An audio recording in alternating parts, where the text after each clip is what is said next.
صلی اللہ علیہ یا رسول اللہ، صلی اللہ علیہ یا حبیب اللہ، صلی اللہ علیہ یا خاتم الانبیاء والمرسلین، صلی اللہ علیہ یا خاتم المعصومین، صلی اللہ علیہ یا امام القبلتین۔ سبحان اللہ وبحمدہ، سبحان اللہ العظیم، سبحان اللہ وبحمدہ، سبحان اللہ العظیم، سبحان اللہ وبحمدہ، سبحان اللہ العظیم، سبحان اللہ والحمد للہ ولا الہ الا اللہ واللہ اکبر، ولا حول ولا قوة الا باللہ العلی العظیم، عدد خلقہ وزینۃ عرشہ ومداد کلمات ربہ۔ الشیخ سیدنا امام الغزالی رضی اللہ تعالی عنہ اپنے علم کے دریا سے بہت سارے موتی جو آپ نے کتابی شکل کے اندر عطا فرمائے وہی ہم پڑھ رہے تھے۔ ظاہری طور پہ جس کپڑے پاک رکھنا اگرچہ فضیلت و شان میں کم تر درجہ رکھتی ہے، پھر بھی اس کی بڑی شان ہے۔ اصل طہارت تو یہ ہے نا کہ بندے کے اندرونی نجاستوں سے بندہ منزہ ہو، جس پہ مفصل کلام کئی بار گزرا۔ غیبت ہے، چغلی ہے، بہتان ہے، بے ادبی ہے، گستاخی ہے، کینہ ہے، بغض ہے، عناد ہے، مسلمانوں سے دشمنی ہے۔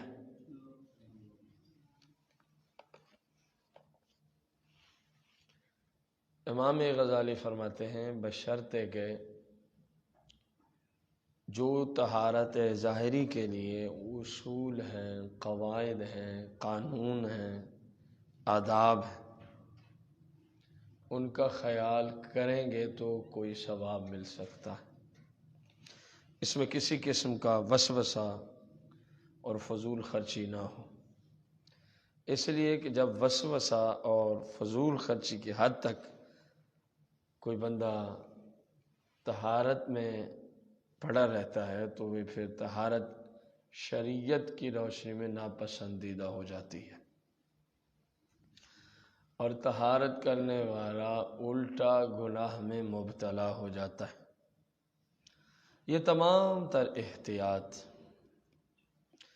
جو اللہ کے پسندیدہ اصفیاء چنے ہوئے لوگ ہوتے ہیں ان کی عادت مستعمرہ میں شامل ہے۔ ہمیشہ والی عادت، ہر وقت ہی ان کی عادت میں یہی شامل ہے، ہر وقت ہی ان کی عادت میں یہی شامل ہے۔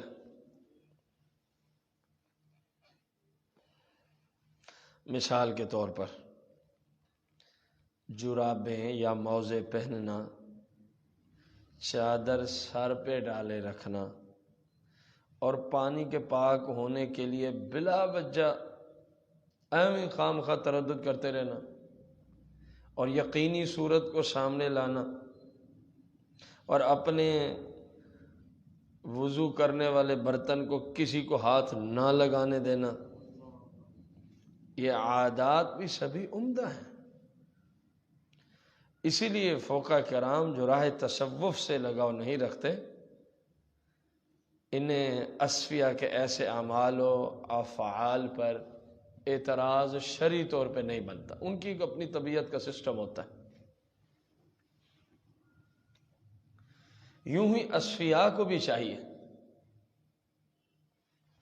کہ وہ فقہائے دین پہ بھی اعتراض نہ کریں کہ جو تمہارے جیسی احتیاطیں نہیں کرتے۔ ذرا وہ تو اپنا دیکھتے ہیں یہ فرض ہے، یہ واجب ہے، یہ سنت مؤکدہ ہے، یہ مکروہ ہے، وہ تو اسی تک رہتے ہیں۔ اب تیرے وضو کے برتن کو دوسرا بندہ ہاتھ ہی نہ لگائے، وہ یہ تھوڑی دیکھیں گے، لیکن یہ تمہاری اپنی ایک تقویٰ طہارت کی حالت ہے، فقہا تمہیں نہیں روکیں گے کیونکہ فرض واجب تو تم بھی نہیں قرار دیتے۔ اصفیاء بھی یہی کہتے ہیں کہ یہ بہتر ہے، یہ بہتر ہے۔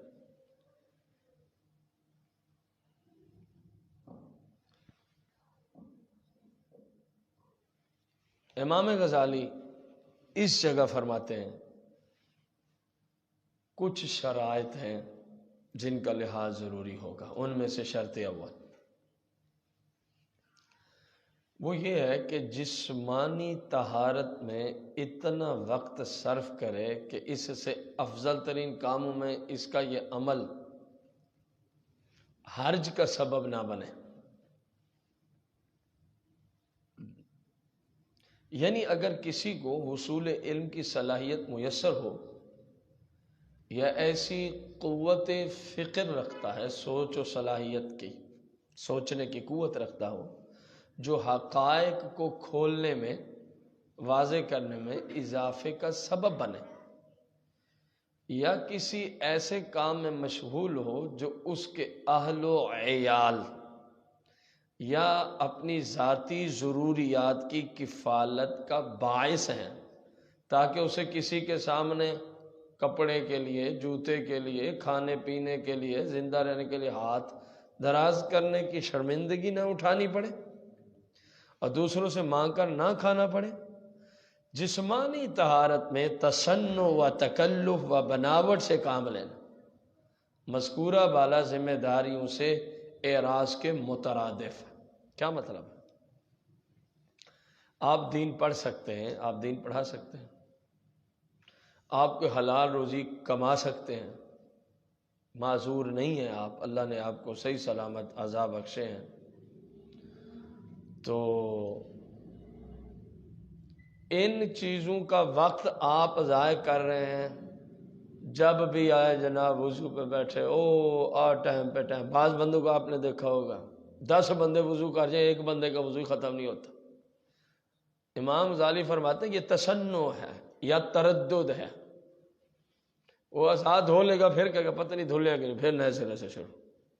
ایسے وہم کے مریض بھی لوگ موجود ہوتے ہیں۔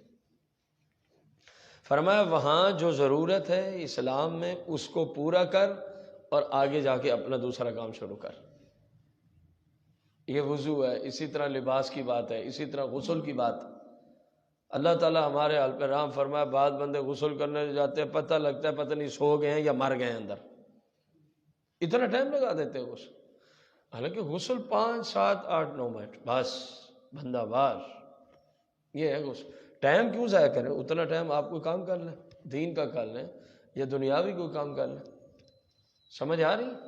غسل کو میں جسم کو تر و تازہ رکھنا تاکہ بندہ اللہ کی عبادت اچھے طریقے سے کر پائے۔ اور تھکاوٹ سی ہو جاتی ہے نا، دنیاوی کام کر رہا ہے یا دینی، غسل کرنے سے پھر بندہ تر و تازہ ہو جاتا ہے۔ امام اعظم ابو حنیفہ رضی اللہ عنہ تہجد کے قریب جا کے غسل اسی گھر سے فرمایا کرتے تھے۔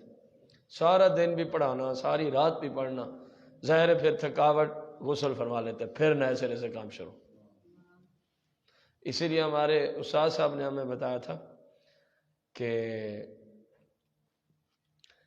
حکماء فرماتے ہیں کہ غسل کے فوائد میں اتنا ہے کہ ہم حیران و پریشان ہیں، جب مردے کو غسل دیا جاتا ہے وہ زندہ کیوں نہیں ہو جاتا؟ آپ میں سے اکثر ادھر نہیں بیٹھے تھے۔ اس قدر فوائد ہیں غسل کے کہ مردے کو، یعنی تر و تازگی کی دنیا میں، بندے کو ہوشیار رکھنے کی دنیا میں اتنا کام کرتا ہے غسل کہ جب مردے مسلمان کو غسل دیا جاتا ہے وہ اٹھ کے زندہ کیوں نہیں ہو جاتا؟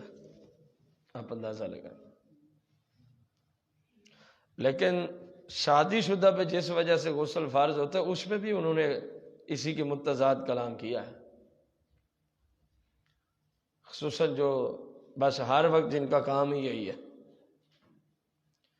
فرمایا کہ جب وہ بندہ اپنی زوجہ کے پاس گیا، حکماء فرماتے ہیں ہم حیران ہیں کہ بندہ مر کیوں نہیں جاتا، ایک بار جانے میں یہ حالت ہے۔ تو ہر کام کا ایک طریقہ ہوتا ہے، ہر کام کے لیے ایک وقت ہوتا ہے۔ یہ نہیں کہ شادی ہو گئی، بیوی ہو گیا تو بس 24 گھنٹے کام ہی یہی ہے۔ بعض احمقوں کو یہی سمجھ آتی ہے، خود بھی کچھ دنوں کے بعد بیمار اور بیوی بھی گئی۔ ظاہر بیمار ہی ہو نا، ایک چیز متحمل ہے روزانہ 5 روٹیاں کھانے کی، آپ اس کو روزانہ کے بنیاد پہ 20 روٹیاں اس کے منہ میں ڈنڈا اٹھا کے داخل کر دیں، آخر اس نے مرنا ہے کہ نہیں مرنا، آج نہیں تو کل۔ ہر چیز کا یہی سسٹم ہوتا ہے۔ تو ہر کام کو ضرورت جتنا کرنا چاہیے، جس سے انسان کی ضرورت۔ اب غسل میں ضرورت کیا ہے؟ بندہ تر و تازہ ہو جائے، کوئی میل کچیل لگے اتر جائے۔ یہ تو نہیں ہے جناب کو 3 من پانی تباہ کر کے رکھ دیا، جواب نہیں دینا پڑے گا قیامت کے دن۔ یار بعض بندے 20 منٹ 25 منٹ آدھا گھنٹہ غسل کرتے رہتے ہیں، کتنا پانی، شاور تو کھلا ہوا ہے۔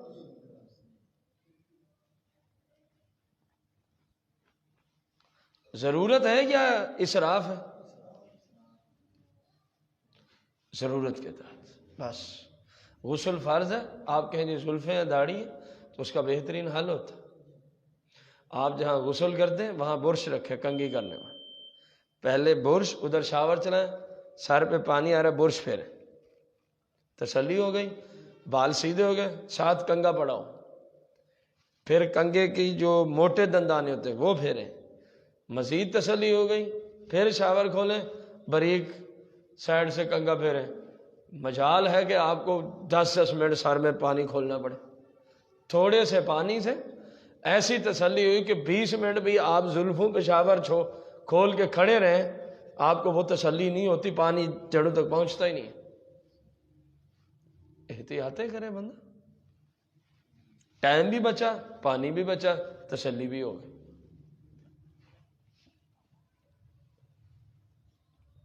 اسی طرح جسم کے جس عذاب تک خود بخود پانی نہیں پہنچتا تو اس کو کسی طریقے سے پہنچایا جائے، نہ یہ کہ پانی اور وقت تباہ کیا جائے۔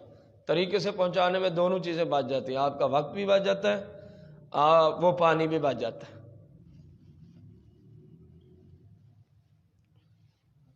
کمال ہے حضور پاک صلی اللہ علیہ وسلم اور صحابہ کرام کے غسل کی، ہمارے وضو پہ ان کے غسل سے زیادہ پانی لگ جاتا ہے جتنا وہ غسل کے لیے استعمال فرمایا کرتے،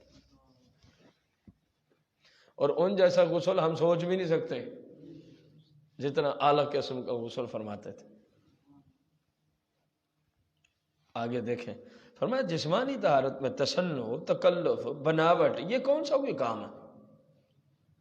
اس لیے ایسی احتیاطوں میں مصروف ہونے کی چندہ ضرورت نہیں، کیونکہ یہ سبھی امور افعال طہارت کی احتیاطی تدابیر سے زیادہ اہمیت کے حامل ہیں۔ اور جو اوپر گزرے ہیں، کوئی نیکی کا کام کر لیں، کوئی قرآن پڑھ لیں، کوئی کسی کو پڑھا لیں، کوئی دین علم پڑھ لیں، پڑھا لیں، جو پڑھا ہے اس کو یاد کر، اللہ حاصل کیا، اس کو حلال روزی کما لیں۔ یہی وجہ ہے، توجہ، کہ صحابہ کرام جیسے صوفیہ، تصوف میں کسی کی جرأت ہے کہ کسی صحابی کی پاؤں کی دھول کو پہنچ سکے؟ ایسی احتیاطوں میں کبھی بھی مشغول نہیں ہوتے،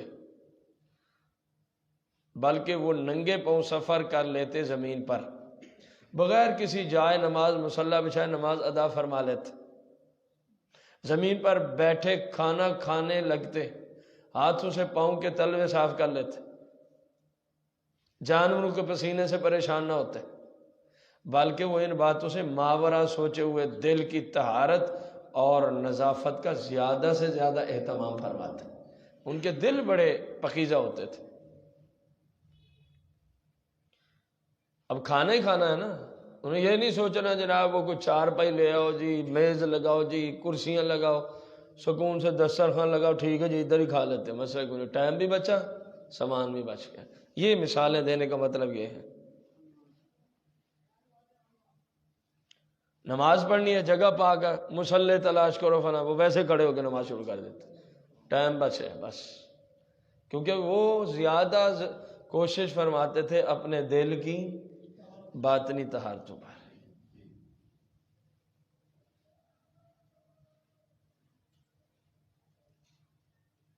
پاؤں مبارک پہ کوئی ایسی چیز لگ گئی ہے جو ناپاک نہیں ہے لیکن صاف کرنے کی ضرورت، ہم اپنے ہاتھ سے صاف کر لیتے، کون جائے پانی کے پاس، پھر جناب پانی اور ٹائم پانی جائے، چلو جی، یہ مطلب بیان کیا چاہتا۔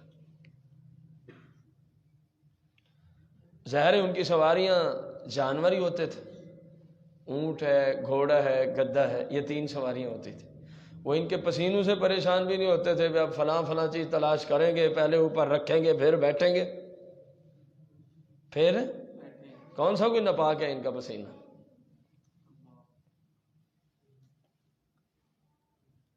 بلکہ ان باتوں سے اونچی سوچ رکھتے تھے، ماورا دل کی طہارت و نظافت کا زیادہ سے زیادہ اہتمام، محض جسمانی طہارت میں وقت صرف نہ فرماتے۔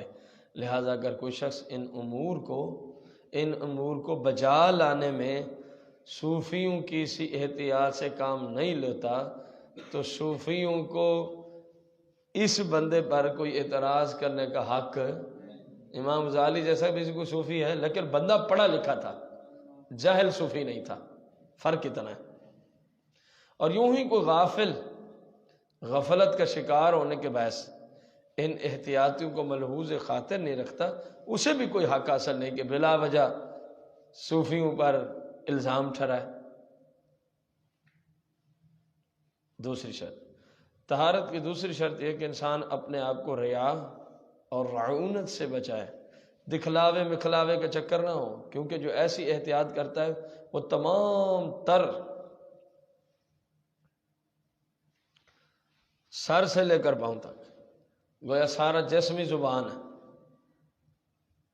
زبان تو ایک ٹکڑا ہے نا، لیکن جو ایسا کام کرتا ہے اپنی دکھلاوے کے لیے اپنا سسٹم، گویا اس کا پورا جسمی زبان بن گیا ہے، اعلان کرتا پھرتا ہے کہ میں پارشاہ آدمی ہوں، میرے جیسا پاکیزہ بندہ کوئی نہیں ہے، فلاں نہیں ہے تو فلاں۔ اس طریقے سے عزت و شہرت حاصل ہوتی ہے۔ اگر وہ زمین پر پاؤں رکھتا ہے یا کسی کے لوٹے سے طہارت کرنے لگتا ہے تو ڈر جاتا ہے تاکہ لوگوں کی نگاہوں سے گر نہ جائے۔ ایسے پارسا کو چاہیے کہ وہ آزمودہ لوگوں کے سامنے زمین پر بیٹھے اور چیزوں میں احتیاط برتے، اپنے باطن میں جھانکے کہ میرے اندر کیا کچھ ہے، باہر تو اتنا کچھ کر رہا ہے۔ اگر اس کا نفس اس سے اس سلسلہ میں جھگڑا کرے، اس سلسلہ میں، تو جان لے کہ ریاکاری کے جراثیم اس کے اندر داخل ہو چکے ہیں۔ میں کیوں کسی کے سامنے زمین پہ بیٹھوں؟ میں اللہ اس وقت اس پہ لازم ہے ننگے پاؤں سفر کرے، بغیر مسلح کے زمین پر نماز ادا کر، تاکہ اس کا نفس جو ہے وہ جو متکبرانہ چال میں آ گئے، ریاکاری میں آ گئے، اس سے نکلے اور احتیاط کو بروئے کار لائے، احتیاط کو بچا لائے، کیونکہ ریاکاری حرام ہے اور احتیاط سنت۔ لیکن جب وہ ریاکاری سے بلا احتیاط ترک کیے بغیر نجات نہیں پا سکتا تو احتیاط کا ترک کرنا پھر اس پہ واجب ہے، کیونکہ جان چھڑانا تو واجب ہے کہ نہیں ہے۔ اگرچہ ابتداً یہ چیز واجب نہیں تھی، لیکن جس بلا میں مصیبت میں گرفتار ہو گیا اس سے بچنا واجب ہے، تو اس کو بچانے کے لیے جو جو کام ضروری ہیں وہ بھی واجب ہو گئے، وہ بھی فرض و نماز ہے نا جی، تو وضو کیونکہ نماز کے لیے شرط ہے، اس لیے پھر ہاتھ پاؤں ایک طریقے سے دھونا فرض ہو گیا۔ تیسری شرط، طہارت کی تیسری شرط یہ کہ احتیاط کو اپنے آپ پر فرض کی طرح مسلط نہ کرے۔ ترک احتیاط میں جو چیزیں مباح ہیں کبھی کبھی اسے بھی زیر عمل لائے، جیسا کہ رسول پاک علیہ السلام نے ایک مشرک کے برتن سے بھی آپ نے طہارت فرما لی، اور حضرت سیدنا عمر بن خطاب رضی اللہ عنہ ایک یہودی خاتون کے مٹکے سے وضو فرما لیا تھا، اور وہ اکثر و بیشتر زمین پر ہی نماز ادا فرما لیا کرتے تھے، اور جو لوگ زمین پہ سونے کے بعد بستر تک نہ بچھاتے آپ ان کی بڑی عزت کرتے۔ بس جو بد نصیب آپ صلی اللہ علیہ وسلم اور آپ کے صحابہ کرام کی سیرت سے منہ موڑے اور غلط راستے پہ چلنا شروع کر دے، ایسے کہ اس کا نفس محض اس لیے ان حضرات کی موافقت سے ان کے طریقے پہ عمل کرنے سے روگردانی کر رہا ہے کہ اس طرح وہ اس احتیاط کے باعث لوگوں کی نگاہوں میں جو مقام رکھتا ہے اس سے کیا ہو جائے گا؟ گر جائے گا۔ تو زیادہ سمجھتا ہے یا سرکار اور صحابہ کرام زیادہ سمجھتے تھے؟ وہ احتیاط کے دامن کو مضبوطی سے تھامے گا۔ حالانکہ ایسی صورت میں تو اسے احتیاط سے ویسے ہی سائیڈ پہ ہو جانا ضروری تھا کہ تو کین کے طریقے کو چھوڑ رہا ہے اپنی اس احتیاط کی وجہ سے، اپنی اس چوتھی شرط یہ ہے کہ ہر ایسی احتیاط جو مسلمانوں کی دل آزاری کا سبب ہو اس کو چھوڑ دے، اس کو، کیونکہ لوگوں کا دل دکھانا حرام ہے، کسی بھی مسلمان کا دل دکھانا حرام ہے، بھلے آپ کا اس سے کوئی تعلق ہی نہ ہو، اور پھر تعلق والوں کا تو زیادہ حرام ہوگا۔ جتنا قریبی تعلق، جتنا شرعی طور پہ اس کا آپ کے اوپر زیادہ حق، اتنا زیادہ حرام اگر آپ کے کسی قول و فعل کی وجہ سے اس کا دل دکھا ہے۔ لہذا والدین کے معاملے میں خصوصی احتیاط درکار ہے۔ جس سے آپ دین پڑھتے ہیں اس کے معاملے میں ان دونوں سے کئی گنا زیادہ احتیاط درکار، مطلقاً ہر مسلمان کے لیے احتیاط درکار ہے کہ کوئی ایسا آپ سے جملہ صادر نہ ہو، کوئی ایسا آپ سے کام صادر نہ ہو، کوئی ایسا فعل صادر نہ ہو کہ جس کی وجہ سے کسی مسلمان کا دل شریعت کے دائرے میں رہتے ہو۔ اگر وہ آپ سے گناہ کا تقاضا کر رہا ہے، کر رہی ہے، اور آپ اسی قانون پہ بیٹھے ہیں، جی میں نے نہ مانا تو دل دکھ جائے گا، اس مسئلے کی بات یہاں پہ نہیں ہو رہی۔ یہاں تو دل دکھانا فرض عین ہے۔ حرام کام نہ کرنے سے کسی کا دل دکھتا ہو تو یہاں دکھانا فرض عین ہے، یعنی حرام کام نہ کرنا فرض عین ہوتا ہے سادہ لفظوں میں۔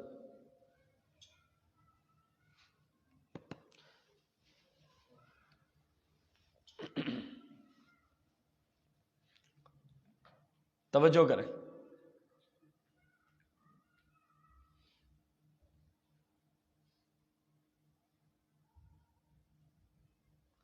جیسے کہ کوئی شخص پسینے سے شرابور دوسرے شخص کو سلام کہتے اسے مصافحہ کرنے کے بعد معانقہ کرنے کی کوشش کرتا ہے، اور یہ دوسرا شخص اس سے نفرتاً اعزاز کرنے لگتا ہے، اعراض کرتا ہے، غریب طبقے کے لوگ ہیں، ہم سے مصافحہ، ہم سے جناب معانقہ کر کے ملے گا، ہم سے معانقہ کر کے ملے گا۔ ان کی اوقات کیا ہے؟ ان کی مجھے گلے ملے گا، یا اس کے کپڑے بیچارے کے پھٹے ہوئے ہیں اس وجہ سے۔ ہاں اگر اس کے کپڑوں پہ ایسا شخص ہے کہ نجاست کا وہ خیال نہیں رکھتا تو اس غرض سے آپ اس کو کہہ سکتے ہیں بھائی اکیلا سلام لے لے، کہیں تیرے، کیونکہ وہ تو آپ کو پتہ ہے اپنے کپڑوں کی نجاست کا، پاکی کی نپاکی کا خیال ہے، جیسے مجنون طبقہ لوگ ہوتے ہیں، تو اس کو یہاں فٹ نہ کر لینا، اس سے اس لیے بچا جاتا ہے کہ کہیں کپڑے میرے ناپاک نہ ہو جائے، اس سے کوئی گناہ نہیں، بلکہ وہ بچنا ضروری ہے، بلکہ وہ، تو یہ اس کا فعل کرنا حرام کے زمرے میں آئے گا۔ اب آپ لوگ توجہ کر لیں، کہیں ایسا تو نہیں کہ ہم غریبوں کو غربت کی وجہ سے اس طرح نہ ملنے دیتے ہوں اپنے آپ سے۔ یہ پیر صاحبان کو بھی اسے در سے عبرت حاصل کرنا ہوگا۔ کچھ پیر ایسے ہیں جو ہاتھ بھی پورا نہیں دیتے، غریب سا مرید آیا ہوا ہے، میں امیر ہو تو بھلے جھک کے مل رہے ہوں، فیکٹری کا مالک ہے، کل کو پیسے آنا، تو پیری مریدی رائے مال کمانے تک گئی ہے، جب حال یہ ہو جائے۔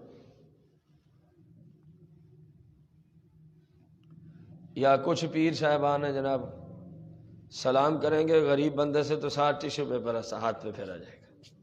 اور شرم کرو، حیا کرو یار، ممکن ہے تجھ سے اس غریب کا اللہ کے زیادہ مقام، انہی غریبوں کی وجہ سے تو سکون سے بیٹھا ہے، تجھے نذرانے نہ دے تو مزدوری کرے گا، بلکہ تجھ سے تو مزدوری نہیں ہونی، تیرے جیسے مچھ ڈنڈے سے ساری زندگی لوگوں کے کمائیاں کھا کھا کے مزدوریاں کب کرو گے تم لوگ؟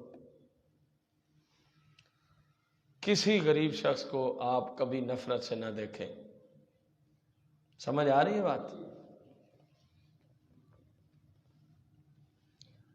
رسول پاک صلی اللہ علیہ وسلم چند صحابہ کرام سے نہیں ملتے تھے کچھ دنوں کے لیے، تو پھر وہ حدیث بھی ہمیں بتا رہی کہ ضرورت کے تحت اگر نہ ملا جائے تو کچھ بھی نہیں ہوگا، جیسا کہ سرکار صلی اللہ علیہ وسلم خود نہیں ملتے تھے ان سے ایک شرعی ضرورت کے پیش نظر. باقی سلام اگر کوئی کرے، بھلے آپ کی اس سے ناراضگی ہو، تو سلام کا جواب دینا پڑے گا تاکہ قطع تعلقی گناہ سے آپ بچ جائیں. قطع تعلقی کے گناہ سے آپ بچ جائیں. یہ بھی ہمارے اندر بہت بڑا مرض ہے کہ مسلمانوں کے رشتہ داروں میں آپ میں جھگڑے ہوتے ہیں، بیچارہ کوئی سلام بھی کر دے دوسرا منہ ادھر پھیر لیتا ہے. یہ بہت بڑا گناہ ہے. جب وہ صحیح العقیدہ مسلمان، جھگڑے اپنی جگہ، مسائل اپنی جگہ، سلام کا جواب اس کو دیا جائے گا. سلام کا جواب اس کو، اگر وہ لفظ سلام سے آپ کو سلام کرتا ہے تو.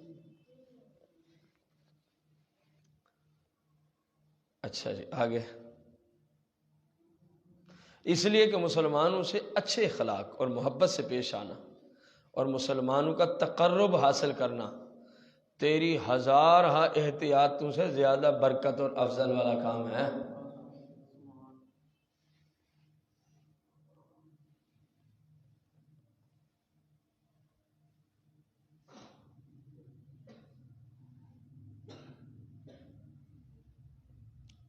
اسی طرح اگر کوئی نمازی کسی صوفی کی لوٹے سے طہارت اور اس کے مصلی پہ نماز ادا کر لے تو صوفی صاحب کے لیے ہرگز جائز نہیں ہے کہ اس لوٹے سے اور اس بندے سے، اس مصلی سے نفرت اس کا اظہار کرے، کیونکہ ایک بار نبی کریم صلی اللہ علیہ وسلم نے اس بندے کا علم دیکھے. آپ کوئی بھی بات کرتا ہے نا، سمجھاتا ہے اپنی مثالیں کہ ایسے نہیں کرنا، فوراً رسول پاک کا فعل ذکر کر دیتا. یہ ہے علم کی استعداد. دیکھیں اب جب سے ہم چل رہے ہیں شروع سے، جہاں بھی کوئی بات انہوں نے اپنے لفظوں میں سمجھائی، فرمایا جیسا کہ سرکار یا صحابہ نے یوں کیا. یہ بھی بڑی مزے کی حدیث. ایک اور نہیں لے کے آ رہے، اس پہ ایک اور بھی ہے، امام احمد رضا خان صاحب نے لکھی ہوئی ہے. خیر، تو میرے آقا کریم رؤوف الرحیم علیہ السلام نے ایک بار ارشاد فرمایا کہ زمزم شریف پیش کیا جائے.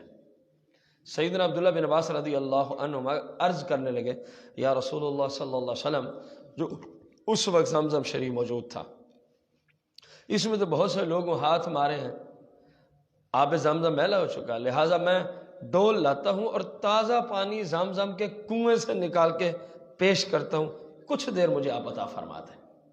رحمت للعالمین صلی اللہ علیہ وسلم جو ایمانداروں کے لیے رؤوف رحیم ہیں، بڑے پیار سے فرمانے لگے، نہیں نہیں میرے چچا، نہیں نہیں میرے چچا، حضرت عباس، نہیں نہیں میرے چچا، نہیں، احتیاط کی یہاں ضرورت نہیں ہے، اس لیے کہ مجھ رسول پاک صلی اللہ علیہ وسلم کو مسلمانوں کے ہاتھ کی برکت اس احتیاط سے زیادہ پسندیدہ ہے.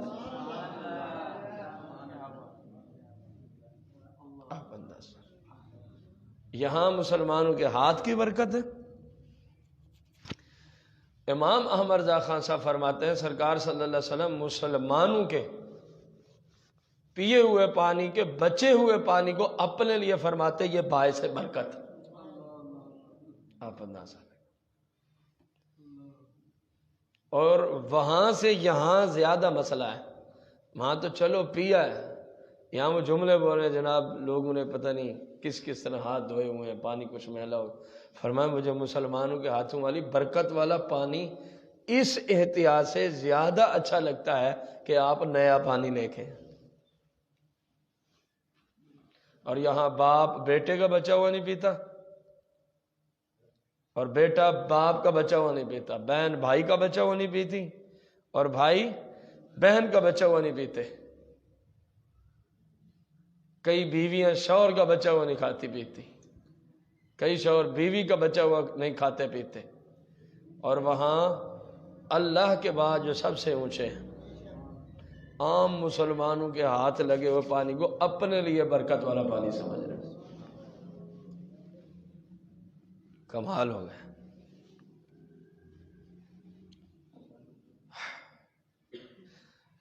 سبحان اللہ وبحمدہ، سبحان اللہ العظیم۔ پاک ہے وہ ذات جس نے ایسا پاکیزہ حبیب بنا کے ہمیں دیا۔ الحمدللہ الذی خلق المصطفیٰ، الحمدللہ الذی خلق نبینا، تمام تعریف اس ذات کے جس نے ہمارے نبی علیہ السلام کو تخلیق فرمایا۔ اللہ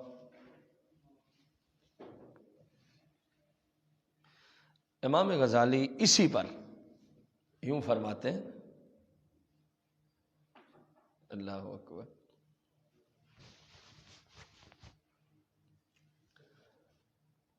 اکثر و بیشتر، اوپر فارسی ہے، آپ اس کا ترجمہ دیکھ لیں، اور بیشترین قاریان جاہل، یہ ساری فارسی چل رہی، اور اکثر و بیشتر پڑھے لکھے جاہل ان باریکیوں کو نہیں سمجھ پاتے اور اپنے آپ کو ان لوگوں سے دور رکھتے ہیں جو اہل احتیاط نہیں ہوتے، بیچارے سادہ لوگ ہوتے، اور اس طرح وہ لوگوں کو دکھ پہنچاتے ہیں، کیونکہ پڑھے لکھے جاہل، اسی لیے تو لکھا، اگر سمجھتے ہوتے تو کسی کو تکلیف کیوں دیتے؟ یہاں تک کہ ان کے والدین اور قریبی رشتہ دار ہی کیوں نہ ہوں، ان میں سے کبھی کسی کا ان کے لوٹے یا کپڑوں کو ہاتھ لگ جائے، بس پھر اپنے آپ سے باہر ہو جاتے، ترش کلامی پہ اتر آتے ہیں، اور یہ سبھی کام حرام ہیں، یہ سبھی کام۔ سادہ مسلمانوں سے جتنی محبت کی جائے نا جی، وہ اتنا ہی زیادہ فائدہ مند ہوتی ہے، جو جتنا سادہ ہوتا ہے، جو جتنا، آپ تو خیر پڑھے لکھے لوگ ہیں، میں سادہ لوگوں کی بات کر رہا ہوں، اور سادہ لوگ اگر آپ ان سے محبت کریں تو وہ آپ کی محبت کا صلہ بھی دینا جانتے ہیں۔ پڑھے لکھے لوگوں کو کوئی تمیز نہیں ہوتی، اکثر کو، وہی امام غزالی والے چھوڑ۔ ہم ایک محفل پہ تھے،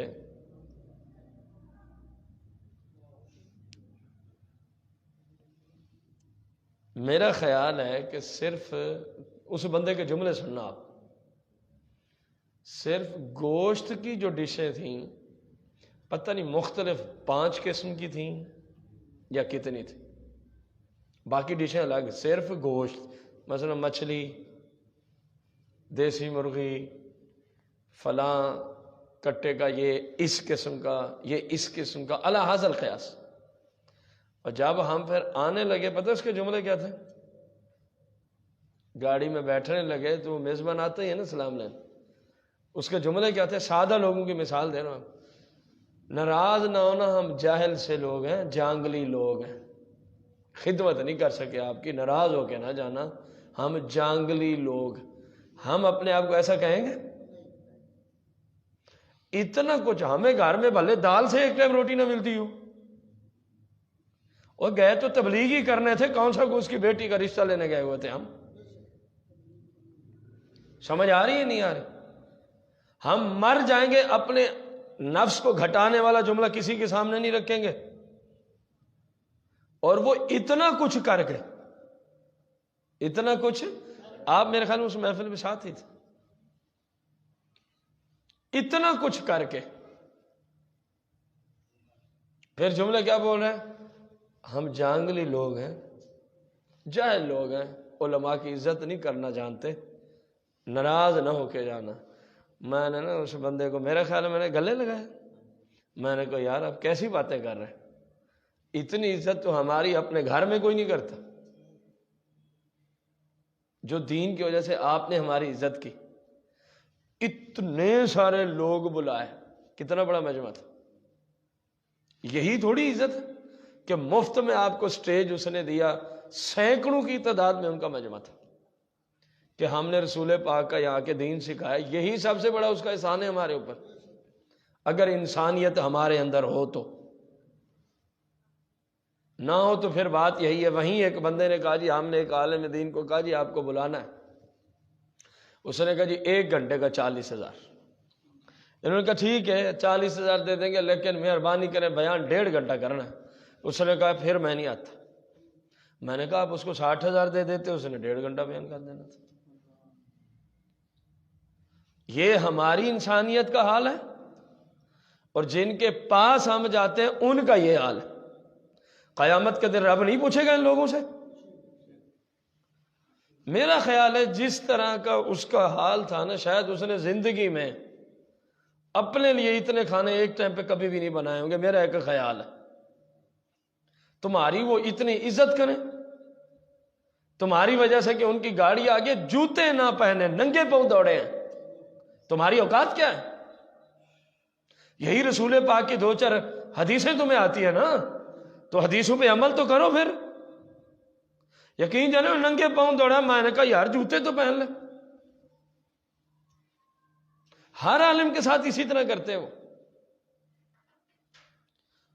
اور تم سے تو پھر قیامت کے دن اللہ رسول کی بارگاہ میں یہ آگے نکل جائیں گے کہ انہوں نے دین کی کتنی خدمت کی.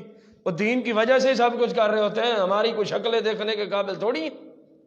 دین کی وجہ سے سب کچھ ہو رہا ہوتا. سمجھ آئیے کہ نہیں ہے؟ ہم سے اچھے خوب رجحان ان کے اپنے علاقے میں موجود ہیں. کسی بھی علاقے کی بات کر لیں.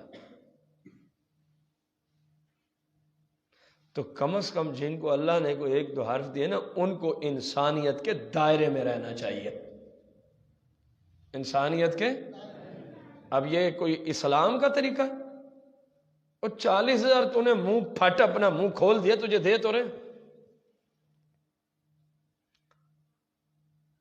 دین سے پہلے تو پورا مہینہ مزدوری کرتا تھا, تجھے 40,000 نہیں ملتا تھا. اب صرف دین پڑھانا تھا ان کو, اور تیرا خرچہ بھی کوئی نہیں ہونا. تو تو سیکھ چکا جو سیکھنا تھا. یا تو کوئی خرچ ہوتا ہو نا بندے کا. اب جو ایک بندے نے ہمیں جناب موبائل بیچنا ہے, اس کا کوئی خرچ تو ہوا ہے نا موبائل کے اوپر. ہمارا تو خرچ بھی کوئی نہیں ہونا. وہی باتیں بھلے 1000 بار بھی بتائیں پیچھے کھڑی ہیں کہ نہیں کھڑی. بلکہ جتنی بار آپ کسی حدیث کو بار بار پڑھتے ہیں, اللہ کے فضل سے اس میں نئی نئی باتیں رب آپ کے ذہنوں میں ڈالتا ہے, اگر کوئی تقوی طہارت ہو تو. کیونکہ باریکیوں و جزیوں کا تعلقات تقوی و طہارت سے. جو شرعی جزیات الٹی سیدھی نہیں, وہ تو گمراہی کے ساتھ تعلق رکھتی. انہوں نے اتنا کہہ دیا جی آپ آئیں گے بھی صحیح, سال بعد ہم نے محفل کرانی ہے, 1 گھنٹے میں 2-3 مسئلے سارے بیان ہوتے ہیں. عالم جب بیان کر رہا ہو تو چلو 1.5 گھنٹہ کر لیں. ان کا نہیں, میں نے نہیں آنا. میں نے کہا آپ اس کو کہتے جی آدھے گھنٹے کے 20,000 بنتے, پھر اس نے آ جانا تھا. 60,000 لے. مطلب اس کو یہی تھا. یہ ہماری انسانیت ہے. یعنی ہمارے شعبے والے جو ایسا کرتے ہیں, اور جو بیچارے شاید کچھ بھی نہیں جانتے, محفلیں جو دین کا پیغام لوگوں تک, ان کا یہ حال ہے جو میں نے ابھی بالکل مختصر سی بات آپ کے سامنے رکھی ہے. پھر قیامت کے دن اللہ کے دین کی خدمت کرنے والا کون ہوگا؟ یہ انکار کرنے والا یا وہ ننگے پاؤں آنے والا؟ اتنا کچھ ہزاروں روپے کا کھانا ایک ٹائم پہ بنا کے پھر بھی ہاتھ جوڑ کے کہنا کہ ہم جانگلی لوگ ہیں, ناراض نہ ہو کے جانا. مجھے اس بندے کے جملے نہیں بولیں گے شاید پوری زندگی. اس طرح تو ہمیں جتنے قریبی رشتہ دار ہوں کوئی بھی ایسا جملہ نہیں بولنے کو تیار. ایسا ہے کہ نہیں یار؟ وہ دین کی وجہ سے تمہیں سلام کرتے ہیں, تم دین کا غلط استعمال کرتے ہو, لوگوں کو جناب بلیک میل کرتے ہو. اتنے پیسے دو گے تو بیان کریں گے. تھوڑی سی شرم کرو, اپنے اندر انسانیت لے آؤ, ورنہ یاد رکھو قیامت کے دن پھر رسول پاک ضرور فرمائیں گے کہ میرے طائف کی تبلیغ تمہیں بھول گئی تھی. نہیں فرمائیں گے رسول پاک ان سے؟ میں نے تو پتھر کھا کے بھی دین کی تبلیغ کی. تمہیں 40,000 دیا جا رہا تھا 1.5 گھنٹے کا, تم نے کہا جی ہم نے کرنی نہیں تبلیغ. یہاں بندہ سارا مہینہ مزدوری کر کر کے مر جائے, 18 سے 20,000 بنتا ہے. اپنی اوقات میں رہنا چاہیے. اصل میں بات ادھر ایسی آئی تھی تو تبھی میں نے آپ کو ایک بات سنا دی. امام غزالی فرماتے ہیں خدا را اور پڑھے لکھے لوگوں خدارا ایسا کام نہ کرو کہ جو بیچارے نہیں پڑھے لکھے سادہ لوگ ہیں ان کے دل دکھ جائیں، ان کے دل دکھ جائیں۔ وہ آپ کے ساتھ کھانا کھانا بیٹھے، آپ جناب منہ ادھر کر کے بیٹھ گئے، کیا اس کے ہاتھ میں نجاست لگی؟ نہیں جی ہم عالم لوگ ہیں، یہ جاہل لوگ ہیں۔ تیرا علم اسی وقت ہی ختم ہو گیا اللہ کی بارگاہ میں جب تو نے یہ جملہ بولا تھا۔ رسول پاک سے بڑا کوئی عالم ہے؟ صحابہ کہہ بھی رہے ہیں یا رسول اللہ مختلف لوگوں کے ہاتھ لگے ہیں، شفقت فرما تھوڑا سا ٹائم دے دیں، ہم زمزم کے کنویں سے نیا پانی لے کے آتے ہیں، یہاں عام فام بندوں کے اس پانی میں ہاتھ لگے ہوئے ہیں۔ میرے آقا کریم فرماتے ہیں مجھے مسلمانوں کے ہاتھ لگے ہوئے پانی کی برکت زیادہ پسند ہے۔ آپ اندازہ کہاں بیٹھے ہیں، کیسی عظیم سیرت ہے ہمارے عظیم رسول صلی اللہ علیہ وسلم کی۔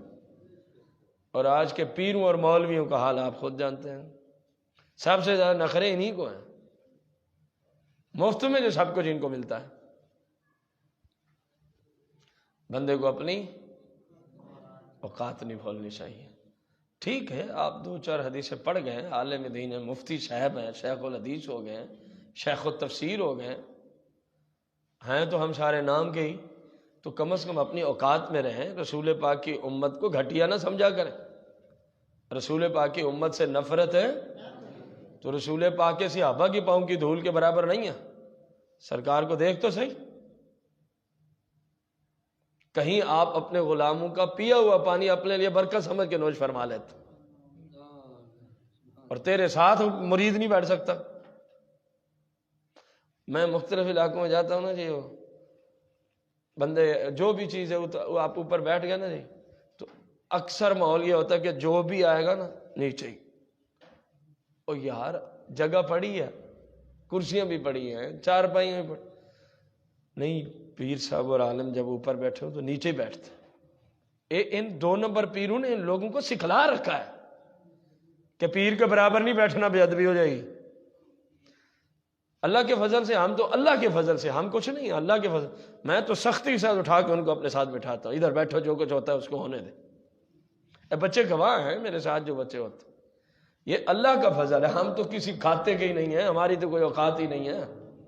لیکن آپ کو بتا رہا ہوں کہ پیروں نے لوگوں کو کہاں تک گھٹیا پیش کیا جی، دور سے بندہ ہے تو پتہ چلے یہ بیٹھا ہے متکبر، سامنے سارے عاجزین بیٹھے، یہی مطلب لیتے ہوں گے۔ اس طرح نہ کیا کرو۔ اللہ نے آپ کو اگر کوئی مقام دیا ہے تو اپنے رب کا شکر ادا کرو، اور عام فہم، بلکہ مقام مل جائے نا مزہ تب ہے، مقام کے بعد اب عام لوگوں کے ساتھ عام فہم طریقے سے ملیں تو پھر مزہ ہے۔ جب کچھ ہے نہیں تو پھر تو اگرچہ ثواب ہے، لیکن مقام ملنے کے بعد کسی کو عام فہم سادے بندے سے اسی طرح تعلق رکھنا یہ بہت بڑی بات ہے، اور انہی باتوں سے اللہ کریم راضی ہوتا ہے۔ انہی باتوں سے اللہ کریم اپنے حبیب کریم کی مبارک سیرت کریم کا صدقہ ہمیں غریبوں سے، سادہ مسلمانوں سے اللہ تعالی محبت اور الفت کی توفیق عطا فرمائے، کسی بھی مسلمان سے نفرت نہ کرنے کی توفیق عطا فرمائے، آمین بجاہ النبی الکریم۔